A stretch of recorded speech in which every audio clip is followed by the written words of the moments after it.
दोस्तों, बिहार के पूर्णिया से एक शर्मसार कर देने वाली घटना सामने आई है। जब बिहार के पूर्णिया में दो युवक पहले एक लेडीज़ के घर में घुसती है और लेडीज़ को अकेले पा करके उसके साथ ज़बरदस्ती करने की कोशिश करती है। जब महिला चीखती चिल्लाती है तो फिर दोनों युवक उस घर में रखे कुल्हाड़ी से धार कुल्हाड़ी से मार करके हत्या कर देती है। जहाँ ये दिल दहला देने वाला मामला सुबह सुबह बिहार के पूर्णिया जिला से सामने आया है। आपको बता दें कि बिहार के पूर्णिया जिला के दमदहा प्रखंड के फूलटोला गांव में एक महिला अकेली घर में रहती थी। जब पड़ोस के दो युवक हमेशा उस पर गंदी नजर रखते थे, जब दोनों युवक हमेशा महिला के साथ छेड़खानी करते थे। लेकिन आज सुबह सुबह दोनों युवक गंदी नज़र से यानी कि दुष्कर्म की नीयत से महिला के घर में घुस गए। घुसने के बाद कुंडी लगा दिया। जब कुंडी लगाने के बाद महिला के साथ जोर जबरदस्ती करने लगे, जिसके बाद महिला अपनी जान बचाने के लिए चीखने लगी, चिल्लाने लगी। जब दोनों युवक देखा कि महिला चुप नहीं हो रही है तो फिर उसको मारने पीटने लगे। इस बीच घर में एक कुल्हाड़ी रखा हुआ था और उस कुल्हाड़ी से इतना मारा गया कि उसकी वहीं पर मौत हो गई। जब लोग हवस की आग में इस कदर पागल हो चुके हैं कि नहीं देखते हैं कि कौन क्या है नहीं है, या किसको मार रहे हैं। आपको बता दूं कि जिसको मारा गया है जब 42 साल की महिला है और इन दो युवक मिलकर के उसके साथ जोर जबरदस्ती कर रहा था। जब ये दोनों महिला की हत्या करके भाग रहा था तो फिर गांव वाले पकड़ लिया। जब पकड़ करके पहले तो उनकी दोनों की धुनाई कर दी, उसके बाद पुलिस को इन्फॉर्म किया।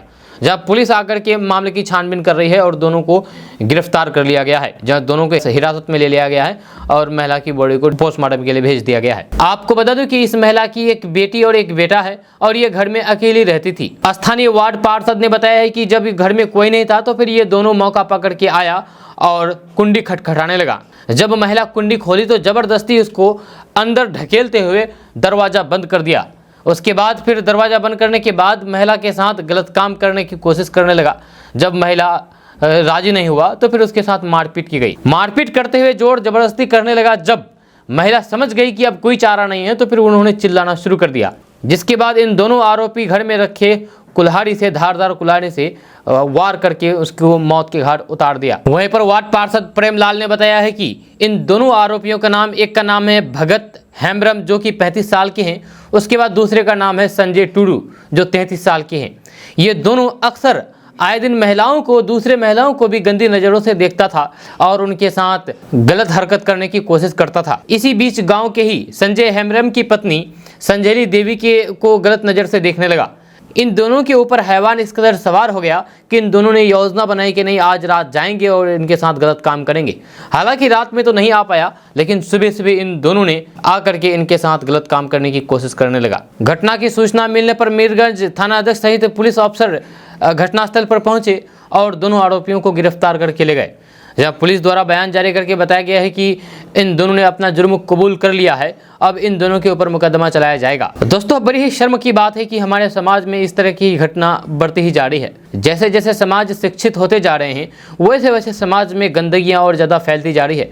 आप गौर किए होंगे कि पहले इस तरह की घटना बहुत कम देखने को मिलती थी, ना के बराबर देखने को मिलती थी, लेकिन अब सिर्फ एक जिला में डेली एक दो ऐसी घटनाएं आपको देखने को सुनने को मिल ही जाती है। जब केडीबी लाइव के माध्यम से भी लगातार इस तरह की खबरें बताई जाती है। खास करके हमारे सीमांचल में इस तरह की घटना पहले कभी नहीं होती थी, लेकिन अब कोई ऐसा क्राइम नहीं है जो अपने सीमांचल में रोज न घटती हो। सीमांचल में रोज हत्या, बलात्कार, चोरी, डकैती और छेड़खानी का मामला सामने आते रहता है। यहाँ तक कि अब छोटे छोटे बच्चे नशे करने भी लग गए हैं। यह हमारे समाज में क्राइम इस कदर बढ़ना काफ़ी चिंताजनक है। आखिर इस कदर हमारे समाज में क्राइम क्यों बढ़ रही है, ये गहन चिंता करने की ज़रूरत है। क्योंकि जब तक हम लोग चिंता नहीं करेंगे, जब तक इस पर कोई ठोस समाधान नहीं निकालेंगे, तब तक कुछ नहीं हो सकता है। आप इसके बारे में क्या राय रखते हैं नीचे कमेंट बॉक्स में कमेंट करके ज़रूर बताइएगा। चलिए मिलते हैं फिर नेक्स्ट वीडियो के साथ, तब तक के लिए जय हिंद, जय भारत।